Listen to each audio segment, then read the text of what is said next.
Hi అండి. అందరికీ నమస్కారము. నేను ఇప్పుడు మీకు ముఖ్యమైన విషయం అయితే చెప్పబోతున్నాను. మరుగుమందు గురించి నాన్న. ఈ మరుగుమందు అనేది ఒకటి తినే దాంట్లో, తాగే దాంట్లో పెట్టే మరుగుమందు. ఇంకోటొచ్చేసి చెప్పులకు, బట్టలకు, తలకు పెట్టే మరుగుమందు నాన్న.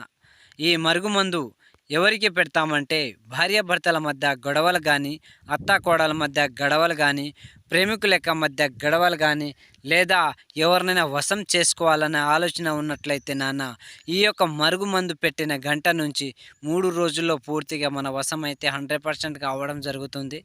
ఇది మంచి విషయానికే యూజ్ చేయాలి గానీ, చెడు ప్రయత్నానికైతే అసలు యూజ్ చేయకూడదు నాన్న. ఈ మరుగుమందు కావాల్సిన వాళ్ళు స్క్రీన్ మీద ఉన్న గురువు గారిని సంప్రదించి ఈ యొక్క ఆచూకుని తెలుసుకొని ఈ యొక్క మరుగుమందు మీరు పొందగలరని నా యొక్క ముఖ్య గమనిక. ఇంకో విషయం, గురువుగారు మేము వాళ్ళ దగ్గర తీసుకున్నాం, వీళ్ళ దగ్గర తీసుకున్న మందు అనేది పనిచేయలేదని చెప్పడం జరిగింది. మీరు మా ఇంటికొచ్చి ఈ మరుగుమందు